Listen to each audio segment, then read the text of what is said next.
আচ্ছা, পাপের রূপ কেমন? সবাই বলে মাতৃগর্ভে ভগবানকে দেখি না, সবার সে ভাগ্য নাই, সবাই পরীক্ষিত মহারাজ নয়। এখন দেখছেন YouTube channel Nitai media live. পাওয়া যাবে না, একথাই বলতে চাইছেন। ভজন হলো না কেন? ভগবত আরাধনা হলো না কেন? মহিষে বিষয়ী হত। ধ্যান দিন, শব্দ স্পর্শ রূপরস গন্ধ এই জাগতিক বিষয় ভোগে আমার বিবেক, আমার চেতনা, আমার জীবনের লক্ষ্যকে আমরা হারিয়ে ফেলেছি। হত মানে নিহত। এখানে নিহত বলতে নিহত প্রায়, মুমূর্ষ, অর্থাৎ বিষয়ে আসক্ত প্রবণ হয়ে আমার বিবেক, আমার জীবনের লক্ষ্য, আমার চেতনাকে আমি হারিয়ে ফেলেছি। আর এই জন্য হরিভজনে আমি ব্রতী হলাম না। আত্মার পরিণাম কি হলো? বিষয় ভাবনার, বিষয় ভোগের বিষময় ফল আমি পরিত্রাণ পেলাম না। দেখুন, এই স্ত্রী পুত্র বান্ধব কুটুম্ব এটা মরি যায় শত শত। আমাদের স্ত্রী পুত্র বান্ধব কি শত শত? ঠাকুরমশাই বলছেন তা নয়। যতবার মনুষ্য জন্ম নিয়ে জগতে এসেছো, স্ত্রী পিতামাতা বন্ধু কুটুম্ব সজ্জন পেয়েছো, বাড়ি গাড়ি বিষয় সম্পত্তি পেয়েছো, এদের কেউ টিকে থাকেনি। এদের অস্তিত্ব তুমি ধরে রাখতে পারোনি, কারণ এই বিষয় ভোগগুলো অধ্রুব, সত্য নয়। আমরা যে স্ত্রী পুত্র পিতামাতা বন্ধু কুটুম্ব সম্ভোগ করি, এদের সাথে যে ব্যবহার করি, এটা অল্প দিনের, অধ্রুব। ধ্রুব মানে চিরদিনের নয়। কিসের শব্দ হচ্ছে এগুলো? এটা পরে করতে বলেন, পরে পরে। এগুলি এখন নিষেধ করেন, বিঘ্ন হচ্ছে ভাগবত। 1 ঘন্টা পরে করতে বলেন।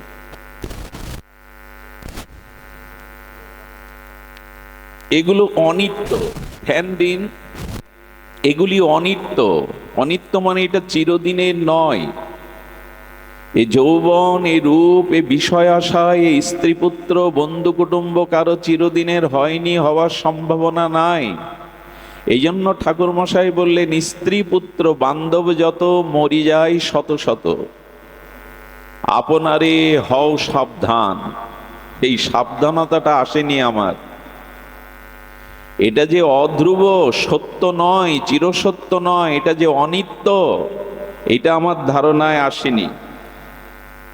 এবং এই বিষয় ভোগের পরিণতি যে অতীব দুঃখ, সে চেতনাও কি আমাদের আছে? এখানে বহু নরনারী পুণ্যার্থী এসেছেন, ভজনানন্দী এসেছেন। বলুন তো, সংসারে ভোগ করে আজ পর্যন্ত দুঃখ ছাড়া শান্তি কে পেয়েছেন? এই রূপ যৌবন স্ত্রী পুত্র সংসার ভোগ করে চিরশান্তি আজও আমরা কেউ পাইনি। সে রাজা মহারাজা সম্রাট ভিখারি থেকে শুরু করে সংসারের বিষয়ে আজ পর্যন্ত আমাদের তৃপ্তি মেটেনি, আমাদের শান্তি মেটেনি। এটাই বাস্তবতা। চঞ্চল পার্বত্য নদীর স্রোতে যেমন সব ভেসে যায়, যখন পার্বত্য অঞ্চলে যাবেন, পার্বত্য সংকুল স্রোতস্বিনী নদী দেখবেন ভীষণ বেগে বহমান। ওখানে কোনো বস্তু স্থির থাকে না।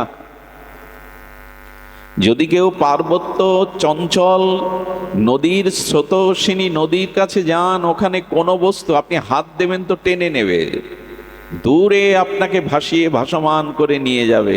পার্বত্য সংকুল স্রোতস্বিনী নদীর মতো এই সংসার চঞ্চল। এই কথাগুলো কথা নয়, উপলব্ধি। এটি শ্রবণের জন্য গৃহকর্ম ছেড়ে, তাপ প্রবাহ ছেড়ে আপনারা এই ধুলায় বসেছেন মন্দিরে, এই উপলব্ধিটা আসবার জন্য। ভাগবতে এসে অন্য কিছু পাবেন না, এখানে উপলব্ধি পাবেন। শিশুর বিন্দুর নয় অস্থায়ী, সেই প্রভাত কালে দুর্বা ঘাসের উপরে যে চকচক করছে মণির মতো শিশুবিন্দু, এর স্থায়িত্ব কতক্ষণ? এদের কথা বলতে নিষেধ করো, কি করে? এদের স্থায়িত্ব কতক্ষণ? প্রভাতে ঘাসের উপরে সেই মুক্তার মতো শিশির বিন্দুটি মুহূর্তেই শুকিয়ে যায়। এ সংসার দেখতে দেখতেই ফুরিয়ে যায়। এর স্থায়িত্ব কোথায়? কোনো কিছুই এর স্থায়িত্ব নয়। আর বললেন এগুলো গভীর শোকের, প্রতিবারই তো এই মৃত্যু, জরা, ব্যাধি, অভিশাপের শোক এই বুকের মধ্যে। শোক শূন্য কোন ব্যক্তি আছে দেখান। সংসার দুঃখের জায়গা, শোকেরই জায়গা। কারণ কোনো কিছুই তো এখানে আমাদের নিত্য নয়, স্থায়ী নয়। যা চলে যায়, যা ভঙ্গ হয়ে যায়, যা আমার কাছ থেকে দূরে সরে যায়, তার জন্যই তো আমরা কষ্ট পাই, শোক পাই। আচ্ছা, এত কিছু সংসারে দুঃখ, জ্বালা, যন্ত্রণা, তবু সংসার ছেড়ে যায় না কেন? আমরা সেই সংসারেই কেন পড়ে আছি? এত যদি দুঃখ, যন্ত্রণা, জ্বালা, অভিশাপ থাকবে, তো মানুষ কেন সংসারে আঁকড়ে পড়ে থাকে? পড়ে থাকে কেন জানেন? হাতের মুষ্টিবদ্ধ করুন, পাশের লোকগুলো মনে করবে হাতের মধ্যে কোনো বস্তু আছে। মনে হয় হাতের মধ্যে কোনো বস্তু রাখা আছে, আসলে মুষ্টি খুললে দেখবেন শূন্য। মানুষ মনে করে এইবার সুখ পাবো, এইবার হয়তো জীবনে সুখ আসবে। মুষ্টিবদ্ধ হাতের মধ্যে শূন্য, কিছুই নেই, কিন্তু হাত মুষ্টিবদ্ধ করলে কৌতূহল হয় কিছু আছে। মানুষ মনে করে এইবার সুখী হব, এই ছেলেটা চাকরি পাবে, এই মেয়েটা পাত্রস্থ করব, এই বাড়ি করব, এই একটা গাড়ি কিনবো। না, মুষ্টিবদ্ধ হাত খুললে যেমন কিছুই নয়, সুখ মনে করি, কিন্তু আসলেই সুখ নাই। সুখ নাই কবু এ সংসারে, অনিত্যম অসুখম ইমম প্রাপ্য ভজস্বমাম। শিশির বিন্দুর নয়, অস্থায়ী, অনিত্য, অধ্রুব, পার্বত্য সংকল নদীর ন্যায় এই স্রোতের বয়ে যাচ্ছে আমরা সকলে। কিন্তু এই জ্ঞান কেন, এই চেতনা কেন আসে না? আর কি বলছেন? না, কদলী বৃক্ষের ন্যায় ক্ষণভঙ্গুর। কলা গাছ, কদলী বৃক্ষ, এই খুব বেশি ভঙ্গুরে পড়ে যায়। অল্প একটু বাতাস হলেই, ঝড় হলেই পড়ে যায়। আমাদের অবস্থাও তো তাই। আর সাগরের মতো নোনা জল, এই বিষয় আশায় ভোগ প্রবৃত্তি, এগুলো সাগরের নোনা জলের মতো। বলে কেন? বলে যতই পান করুন তৃষ্ণা নিবারিত হবে না, তৃষ্ণা ক্রমে বেড়ে যাবে। খার প্রধান লবণাক্ত জল যে পান করে তার তৃষ্ণা মেটে না। সংসারে যত ভোগ করি ততই তৃষ্ণা বেড়ে যায়। আর কত বলা যায় বলুন তো? এই অনিত্য, অধ্রুব, ক্ষণভঙ্গুর, দুঃখময় সংসারে একমাত্র শান্তি হলো ভগবানের ভজন। এই জন্য ঠাকুর মশাই বলছেন, মই সে বিষয় হতো না ভজিনী হরিপদ, মোর আর নাহি পরিত্রাণ। কোথায়? আমাদের ত্রাণ করবে কে, পরিত্রাণ করবে কে যদি ভগবত ভজন না হয়? এই জন্য আমাদের ভজনে আসতে হবে। একটি কথা স্মরণ করিয়ে দেই, কথাটি যদি এই গধূলি বেলায় এই পশ্চিম দিগন্তের রক্তিম অনুরাগের মতো আপনাদের হৃদয়ে বসে যায়, তবে একটা পথ পেয়ে যাব আমরা, একটা নূতন আলোর সন্ধান পেয়ে যাব আমরা। আমরা প্রত্যেকেই মাতৃগর্ভে ছিলাম, একটা দুটো দিন নয়, অনেকটা দিন। সেটা 9টা মাস বা 10 মাস, এমনি করে অনেকেই, প্রত্যেকেই, প্রতি প্রাণী মাতৃগর্ভেই ছিলাম। ওখানে কেমন ছিলাম? ভাগবত 3য় স্কন্ধে দেবাহতি কপিল দেবের সংবাদে সাংখ্যযোগে এটি স্পষ্ট হয়েছে। ভগবান কপিল দেব তার মাকে বলছেন, মা, মাতৃগর্ভে একটি শিশু যে অবস্থান করে, তার পরিণতি, তার দুঃসহ যন্ত্রণা, সেখানে নরক সম অন্ধকার কারাগৃহে তার সেই যন্ত্রণার কথা আমরা ভুলে যাই। আমার মুখটা থাকে মলমূত্রের দুয়ারে, মায়ের গর্ভে অসংখ্য কৃমি কীট বারবার দংশন করতে থাকে। মায়ের খাদ্য প্রণালীতে যা যা আছে, টক ঝাল, তার তাপ আমাকে পোহাতে হয়। উদ্যপদে হেড মুন্ডে প্রতিটি মুহূর্ত যেন কল্পের মতো, নরকবাসের মতো অন্ধকারাচ্ছন্ন কষ্ট পেতে হয়। সেদিনের কথা ভুলে গিয়ে আমাদের এই দশা। 9 মাস বয়স হলে পূর্ণ চেতনার দ্বারা জীবাত্মা পরমাত্মার একটা সংলাপ হয়। সবাই বলে মাতৃগর্ভে ভগবানকে দেখি না, সবার সে ভাগ্য নাই, সবাই পরীক্ষিত মহারাজ নয়। মাতৃগর্ভে জীবাত্মা পরমাত্মার সাথে একটা সংলাপ হয়, খুব ধ্যান দিয়ে শুনুন, খুব মহিমাপূর্ণ তত্ত্ব। ওইখানে জীবাত্মা বারবার ওই দুঃখ, নরক যন্ত্রণা, মলমূত্রের দুয়ারে অসংখ্য কীর্মিকীটের যন্ত্রণায় প্রতিটি মুহূর্ত কল্পের মতো, এক কল্পের মতো দীর্ঘ মনে হয়ে চিৎকার করতে থাকে, হে বিধাতা, হে পরমাত্মা, হে অশেষ গুণপেত, আমাকে এর থেকে ত্রাণ করো। জীবের এই ক্রন্দন, জীবের এই আর্তি, জীবের এই বিরহ বেদনার আর্তনাদ পরমাত্মা তিনি কৃপা করে বলেন, এখন কি চাও তুমি? তোমার এই দুঃখ যন্ত্রণা দগ্ধিত তাপ হতে কি চাও তুমি বলো? বলে এখান থেকে আমাকে বাইরে যাওয়ার ব্যবস্থা করুন। বলে কেন বাইরে যেতে চাও? বলল এই দুঃখকে, যন্ত্রণাকে, কষ্ট থেকে আপনি আমাকে ত্রাণ করুন। বলেন এবার তো আসনি, তুমি বহুবার এসেছো, এই গর্ভে তুমি এক দুবার আসনি, লক্ষ লক্ষ কোটি কোটি বার পুনঃ পুনঃ মাতৃজঠরে তুমি এসেছো, বারবার এসেছো। আচ্ছা আবার এসেছো কেন বলতে পারো? এই গর্ভ যদি এত যন্ত্রণা কষ্টর হয় তা বারবার এখানে আসছো কেন? এর উত্তর কি তোমার কাছে? উত্তর দিতে পারি না আমরা। ভগবান বলছে আচ্ছা বাইরে আমি তোমাকে এই পৃথিবী মণ্ডলে, ভূমণ্ডলে, ধরিত্রীতে পাঠালাম, কিন্তু ওখানে গিয়ে কি করবে তুমি? আমরা নীরব থাকি। শুনুন ভগবান কপিল দেবের উপদেশ, আমরা নীরব থাকি।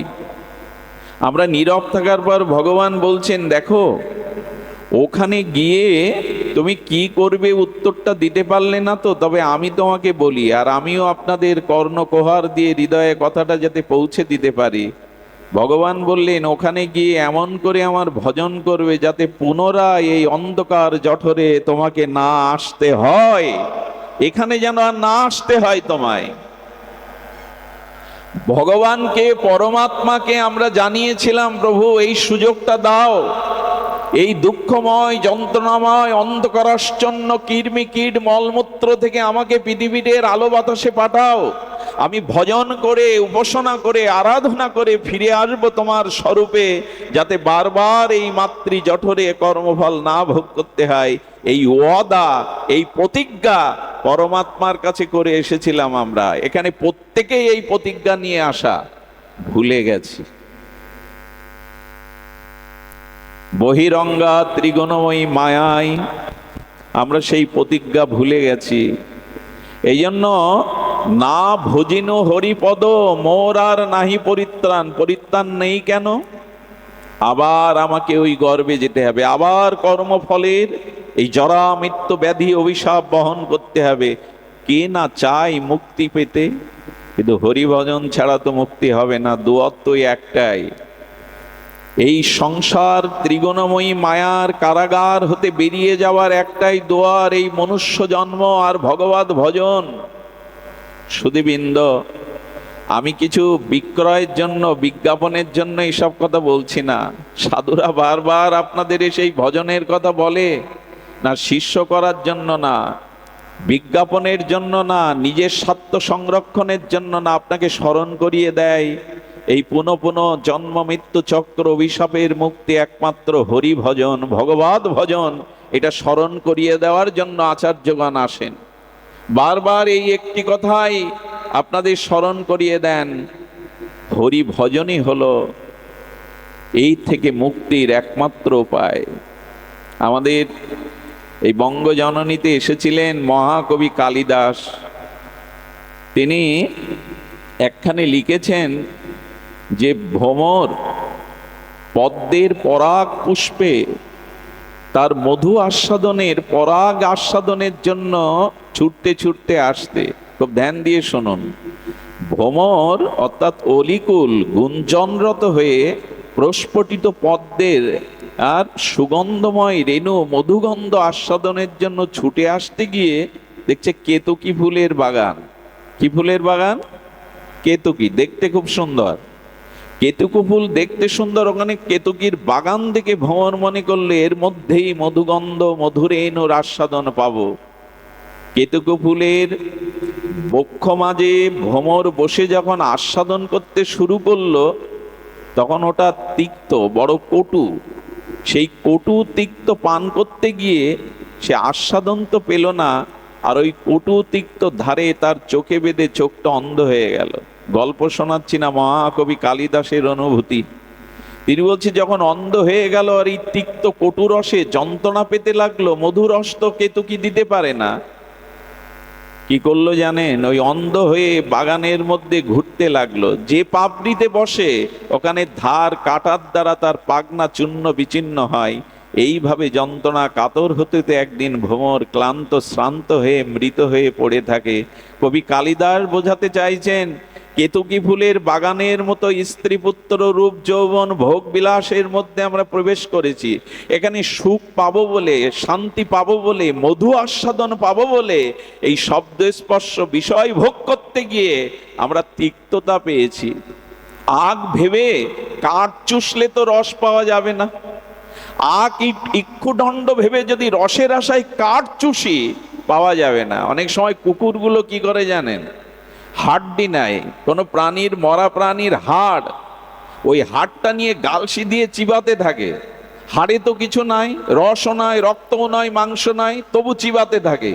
চিবাতে চিবাতে তার গালসিতে দাঁতগুলো রক্তাক্ত হয়ে রক্ত ঝরে, নিজের রক্ত পান করে আর মনে করে এটা হাড়ের থেকে রস আসছে। আমাদের দুর্দশাও তাই। যাদের ভজন নাই, সদ্গুরুদেবের কৃপা নাই, হরিনাম নাই, জীবনের লক্ষ্য যে ভুলে গেছে, সেও মনে করে সংসারের মধ্যে আনন্দ সুখ আছে।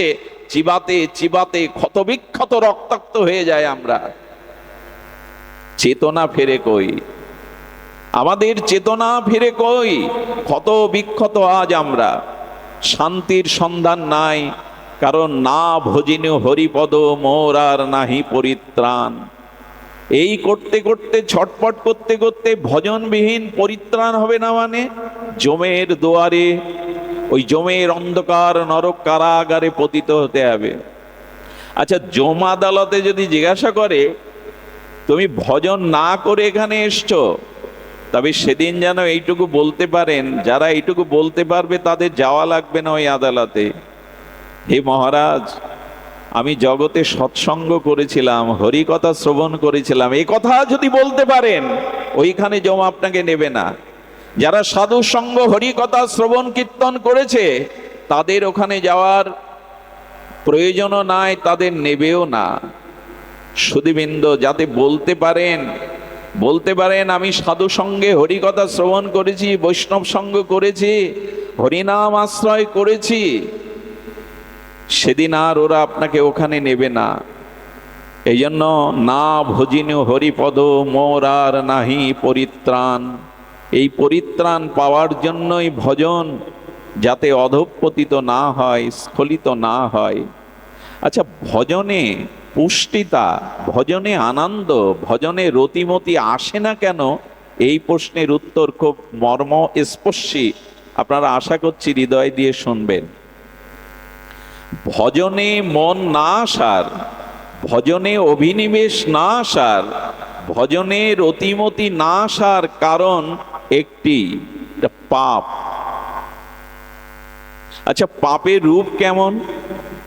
খুব মার্মিক কথা হঠাৎ মনে পড়লো। আপনারা বিদগ্ধ শ্রোতা, অনুভবী শ্রোতা, এই জন্য মরমী শ্রোতা। পাপ অনেক প্রকার, যেমন ব্যভিচার, অনাচার, পরস্ত্রী গমন, অমেদ্য খাদ্য গ্রহণ, মিথ্যা, হিংসা, জীবের ক্ষতি। পাপ তো অনেক প্রকার, অসংখ্য পাপ। কিন্তু পাপের রূপ কেমন? এটি যদি শোনেন, দুপায়ে গিয়ে যেতে পারবেন। পাপের রূপ কেমন? আমরা এটা সকলের সাক্ষাৎকার হয়নি। পাপের রূপ কেমন? পাপের রূপ চারটি। কয়টা বললাম? পাপের রূপ চারটি। পাপ চারটি নয়, কিন্তু পাপ অসংখ্য, কিন্তু পাপের রূপ হলো। আর এই রূপ দেখে বুঝবেন আমার ভিতরে কতটুকু ভজনের অন্তরায় এই পাপ রয়ে গেছে। পাপের রূপ চারটি। প্রথম রূপটি হলো অন্ধকার। পাপের রূপের প্রথমটি হলো অন্ধকার। অন্ধকারের ধর্ম কি? এখানে লাইটগুলো নিভিয়ে দিন, একটু পরে রাত্রি নেমে আসবে, এই বৈদ্যুতিক বাতিগুলো নিভিয়ে দিলে এখানে কেউ কাউকে উপলব্ধি করতে পারবে, দেখতে পারবে? অন্ধকারের ধর্ম হলো বস্তু ঢেকে দেওয়া। যখনই আমার জীবনে পাপ এলো, সেই পাপের প্রথম রূপ হলো অন্ধকার। আর অন্ধকার বস্তুকে ঢেকে দেয়। নিজের ঘরের বস্তু অন্ধকারে নিজে পাওয়া যায় না। তেমনি যখনই পাপ রূপ অন্ধকারের রূপ এলো, তখনই আত্মাকে ঢেকে দিল, ভগবানকে ঢেকে দিল, জগৎকে ভোগের জন্য সামনে এনে দেখালো। অন্ধকার কিন্তু আমাদের সর্বদা প্রিয়তা নয়, আলোই আমাদের প্রয়োজন। জগতে সূর্য উদিত না হলে এ জগৎ চলতো না, জগৎ ধ্বংস হয়ে যেত। আলো না হলে অন্ধকার বিদরিত হতো না। এই অন্ধকারের ধর্ম হলো বস্তু ধর্মকে আবৃত করা, ঢেকে দেওয়া। আমার চেতনাকে, আমার বিবেককে যে ঢেকে দেয়, এই অন্ধকার অজ্ঞানতাই হলো পাপের প্রথম রূপ। আপনাদের মনে পড়ে মহাপ্রস্থানের পথে চলেছিলেন ধর্মরাজ যুধিষ্ঠির। হঠাৎ দেখছেন চারিদিকে অন্ধকার, বিকট দুর্গন্ধ বাতাবরণে ভেসে আসছে। উনি চিৎকার করে উঠলেন, আলোর পথে চলতে চলতে কেন অন্ধকার, কেন বিকট এই দুর্গন্ধ, আমি সহ্য করতে পারছি না এই চিৎকার, এই দুর্গন্ধ এবং এই গাঢ় অন্ধকার। বলেছিলেন ধর্মরাজকে, আপনার মনে পড়ে কুরুক্ষেত্রের যুদ্ধে আপনার মুখ দ্বারা একটা মিথ্যা প্রকাশ হয়েছিল। এগুলো গল্প উপন্যাস নয়। অশ্বত্থামাই হত। ভগবান শ্রীকৃষ্ণের কথা বিশ্বাস করতে চাননি দ্রোণাচার্য, বলেছিল যদি যুধিষ্ঠির মুখ দিয়ে বলে, কারণ কৃষ্ণ অনেকবার প্রতিজ্ঞা রক্ষা করতে পারেনি, কিন্তু যুধিষ্ঠির যদি বলে আমি মানতে রাজি আছি। যুধিষ্ঠিরের শ্রীকৃষ্ণের বলা কৌশল, যুদ্ধে কৌশল অবলম্বন করতে হয়, যুদ্ধ কৌশল ছাড়া হয় না। সেই দ্রোণাচার্যকে বধ করবার জন্য বলেছিল অশ্বত্থামা হত। তাতে ধর্মরাজ যুধিষ্ঠিরের জন্য যদি অন্ধকার নরক দেখতে হয়, আমার উপায় কি হবে? পাপের প্রথম রূপ হলো অন্ধকার। যার জীবনে অন্ধকার, তার স্বরূপ ঢাকা পড়েছে, সে অস্তিত্বকে, শাশ্বতকে বুঝতে পারবে না। এই জন্য যারা ভজন করে, সাধন করে, তাদের এই আজ্ঞা চক্র প্রস্ফুটিত হয়। এইখান থেকে তাদের বিকিরণ হয় আলো, দিব্য জ্যোতির্ময় আজ্ঞা চক্রের আলো। তারা জগৎকে নয়, জগদীশ্বরকে দেখতে পায় সেই দিব্য আলোতে। আমাদের পাপ আছে, তাই আমাদের জীবনে অন্ধকার, আমরা স্বরূপকে দেখতে পাই না, আমাদের জীবনের লক্ষ্যকে আমরা দেখতে পাই না। পাপের প্রথম রূপ অন্ধকার। এই অন্ধকারের পতিত হতে হবে। অসতমা সদ্গময় তমোসমা জ্যোতির্গময় না। সেই অন্ধকার থেকে আলোয় আসার আমার চেষ্টা নেই, কারণ হরি ভজন নেই, ত্যাগ বৈরাগ্য তিতিক্ষা ভগবত অনুরাগ নেই, সাধু সঙ্গে অনুরাগ নেই। এই জন্য আমরা আলো থেকে অন্ধকারের পথে যাচ্ছি। কিন্তু ঋষি বলেছিল তমোসমা জ্যোতির্গময়া, অন্ধকার থেকে আলো এসো। কিন্তু পাপ আমার জীবনে অন্ধকার এনে ঢেকে দিল। পাপের দ্বিতীয় রূপ চঞ্চলতা, বহির্মুখিতা। খুব ধ্যান দিয়ে শুনুন, পাপের দ্বিতীয় রূপ চঞ্চলতা বা বহির্মুখিতা। মন যখন অন্তর্মুখী হতে চায় না, আর মনে আছে চঞ্চলা যে মদ খায়, ওই মদ্য মাতাল কি কখনো বলে মদ খেতে আমার রুচি হয় না? একথা বলেছে কখনো মাতাল? বলে? আচ্ছা, যে চুরি করে সে কখনো বলে চুরি করতে আমার ঠিক রুচি হয় না? বলে কি কেউ বলেছে? বলে না। চুরি, যে তাস খেলে নিয়মিত, সে বলে কি তাস খেলতে আমার রুচি হয় না, বরং বেশি গাঢ় রুচি হয়, যতদিন যায় গাঢ় রুচি হয়। চোরের, মদখোরের, গাঁজাখোরের, নিষিদ্ধ কর্মের কেউ কখনো বলে না এতে মন লাগে না। চুরি করতে মন লাগে না, নেশা করতে মন লাগে না, মন লাগে বলেই তো করে। একমাত্র মন লাগে না এই শব্দটা ব্যবহার করে মানুষ সাধন ভজনে। হরিনাম করতে বসলে মন লাগে না, ভজনে মন লাগে না, ভগবত আরাধনা করতে মন লাগে না, এই বেলায় শুধু মন লাগে না। এর কারণ বোঝা যায় কি কথা? চুরি করতে মন লাগে না, চোর এ কথা কখনো বলে না, মাতাল এ কথা কখনো বলে না, মদ খেতে আমার মন লাগে না। ওখানে সবাই বলে, শুধু একটাই শব্দ বলে, ভজন করতে আমার মন লাগে না, ভজনে মন লাগে না। বলি কেন? বলি কেন এই কারণ, পাপের দ্বিতীয় রূপ, সেই দ্বিতীয় রূপ হলো কি বললাম আমরা, চঞ্চলতা। আপনি এখানে 10 মিনিট ধ্যান করতে বসুন, রাধারানীর চরণ আপনি চিন্তা করতে, বন্ধু সুন্দরের চরণ আপনার চিন্তায় আসবে না, যাবতী রাজ্যের স্মৃতি আপনার মনে আসবে। এর কারণ কি? এর কারণ পাপের কারণে আমাদের চিত্ত চঞ্চল, স্থায়ী হতে চায় না। দীর্ঘ 50 বছর লোকনাথ বাবা হিমালয়ে তপস্যা করে, কয় বছর? দীর্ঘ 85 বছর এক জায়গায়, পারবেন? কানাই এরা শিবকল্প অবতার, 50টি বছর হিমালয়ে সাধনা করেছেন, এক দুটো দিন নয়। গৌতম বুদ্ধ 11 বছর এক বৃক্ষতলেই কাটিয়ে দিলেন। আমাদের মন লাগে না, কারণ পাপ। আমাদের জীবনে এই পাপই আমাদের চিত্তকে চঞ্চল করে তুলে দেয়, বহির্মুখ করে দেয়। এখন ধ্যানে বসুন, মন লাগবে না। সুধীবৃন্দ, এই জন্য পাপের দ্বিতীয় রূপ চঞ্চলতা, বহির্মুখিতা, অন্তর্মুখী হতে দেয় না। আজ মানুষ বড় অশান্ত, মানুষের চিত্ত চঞ্চল, মানুষ স্থির হয়ে কোনো কিছু ভাবনায় আনতে পারে না, স্থিতিপ্রজ্ঞ মানুষের নাই। এর কারণ যার জীবনে যত বেশি পাপ, তার চিত্ত তত চঞ্চল এবং বহির্মুখ। পাপের তৃতীয় রূপ, এগুলি জানা খুব বিশেষ প্রয়োজন। পাপের তৃতীয় রূপ হলো, বাবা ওই তিলক এখন দিও না বাবা, পাপের তৃতীয় রূপ বিঘ্ন। কি বলা হলো? বিঘ্ন। দেখবেন ভগবত পথে, সৎ পথে, হ্যাঁ, ভজনের পথে আসতে গেলেই আমাদের যত বিঘ্ন সব এই ভজন পথে। এর একটাই কারণ, আমার প্রাক্তন এবং বর্তমান পাপ ভজনের পথে বাধা। আসবেন হরিকথা শুনতে, গৃহে একটা বাধা পড়ে গেল, বিঘ্ন হয়ে গেল, বাধাই তো আছে, এই বাধাতেই জীবন কেটে গেল। এইবার ভজন করব, এবার ভজনে বসবো, এবার ধামবাস করব না। বিঘ্ন বা বাধা, এটি পাপের তৃতীয় রূপ। আমাদের জীবনে অনেক বাধা, লক্ষ্য করে দেখুন। সৎ পথে আসবার জন্য, ভগবত পথে আসবার জন্য কত বাধা। একটি ছেলে যখন নিরামিষ খেতে শুরু করে, ভগবানকে ভোগ লাগিয়ে পেতে শুরু করে, একটু ঘরে বসে দোদ দিয়ে গ্রন্থ পড়ে, জপ ধ্যান করে। বর্তমান সময়ের মানুষ, পিতামাতা, অভিভাবক অনেকেই বলে লেখাপড়া নেই, শুধু জপ ধ্যান, ওর 12 বেজে গেছে। বিঘ্ন অনেক, পিতামাতাও বাধা হয়ে দাঁড়ায়।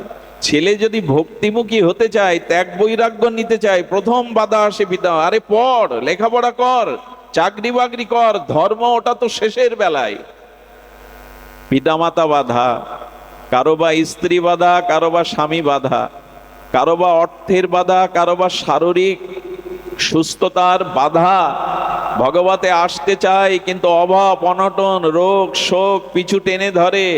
এর একটাই কারণ, সেটি হলো পাপ। পাপ যার নেই তার বাধা হয়। মা কমলা দেবী, শিবকল্প মহাযোগেশ্বর লোকনাথ বাবার মা কমলা দেবী, পিতা রামনারায়ণ, তারা সংকল্প করেছিল, এবার যে সন্তান আমার গর্ভে আসবে, এসো তুমি, আমি প্রতিজ্ঞা করি তাকে সন্ন্যাসী করে দেশ ও দশের সেবায় নিয়োজিত করবে। উদ্দেশ্য দেখুন, সন্তান হওয়ার আগে বলছে গর্ভে ভগবান যাকে পাঠাবে তাকে সন্ন্যাসী করে জগৎ জীবের কল্যাণে নিবেদন করব। দেখুন তো, সেই জন্মের আগেই, পৃথিবীতে গর্ভে আসার আগেই এই সংকল্প হয়ে গেল।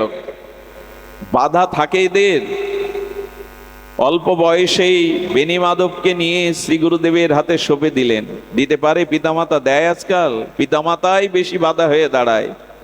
আরে পড়াশুনো কর, পড়ে তো পড়েই যাচ্ছে। আজ একটা পত্রিকায় দেখছিলাম, 3 জন ছেলে, একজন মানে সচিবালয়ে চাকরি করে, একজন বিশ্ববিদ্যালয়ের শিক্ষক, 3 মেয়ে, 3 ছেলে 1 মেয়ে। মেয়েও কোন অফিসার, কিন্তু মা 7 দিন মরে পড়ে রয়েছে, তার লাশ দুর্গন্ধ হয়ে গেছে, পুলিশ এসে সেই লাশ উদ্ধার করে। অথচ 3 ছেলে সমাজের উচ্চ স্থানে বসে আছে। কি বলবেন একে? পড়াশোনা করলেই জীবন সব পাওয়া হয়ে যায়, জীবন সার্থক হয়? পড়াশোনা দরকার, ডাক্তার দরকার, মাস্টার দরকার, ইঞ্জিনিয়ার দরকার, সেই সাথে এটাও দরকার নিজেকে সৎ করা, নিজেকে ভগবানের করে তোলা, ভজন করা, এটাও দরকার। কিন্তু এই দরকারটা আজ আমাদের মাঝে নাই। বাধা, শুধু বাধা এই পথে, এই বাধার কারণ পাপ। আপনারা জানেন চন্দ্রের কিরণ আছে কিন্তু মেঘ এসে ঢেকে দিয়েছে। মেঘমালায় আচ্ছাদিত চন্দ্রের কিরণ জ্যোৎস্না প্রকাশিত হতে পারছে না। তেমনি ভজন পথে বাধা মানে জানবেন পুরনো পাপ তৃতীয় রূপ ধরে আপনার পথে বাধা দিচ্ছে। পাপের কটা হলো রূপ? তিনটে। আরেকটি কি?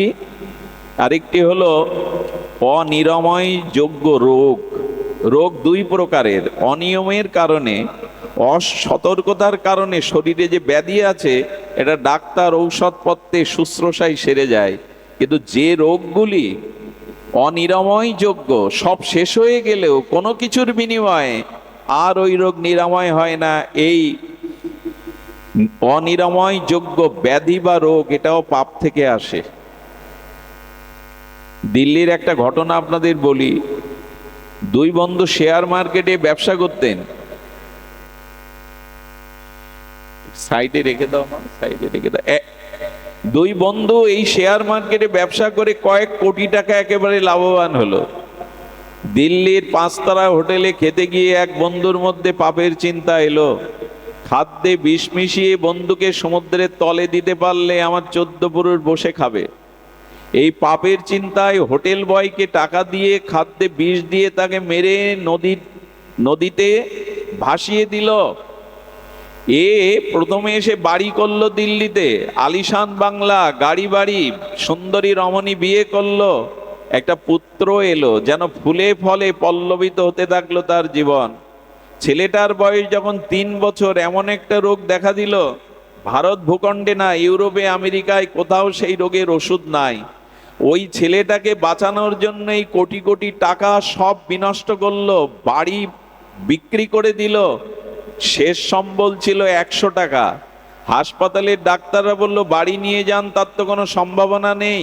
ওই 100 টাকায় পুঁজি ছিল, গল্প শোনাচ্ছি না। বাড়িতে আনলো, ড্রাইভারকে 100 টাকা ভাড়া দিল, ওইখানেই মারা গেল। এক ঋষির কাছে, এক ত্রিকালজ্ঞ যোগীর কাছে জানতে চেয়েছিল আমার এই বিষময় পরিণতি ধ্বংসের কারণ কি।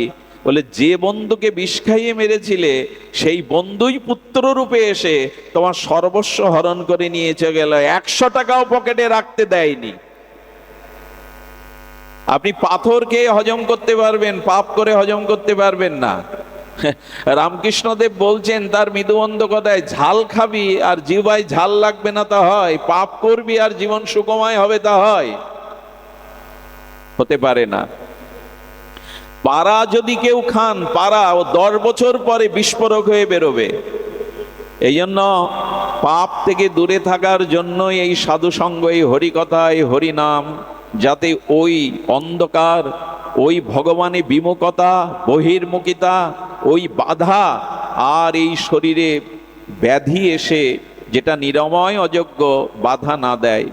এই জন্য আপনাদের বলবো, পাপের এই 4টি রূপ আজ ঘিরে ধরেছে। এই ভোগময় কামময় পৃথিবীতে পাপময় জীবন যাপন করতে করতে আজ পৃথিবী এটা অগ্নিগর্ভ হয়ে উঠেছে। আজ ব্যক্তিতে, পরিবারে, রাষ্ট্রে, বিশ্বে কোথাও শান্তির বাতাস নাই।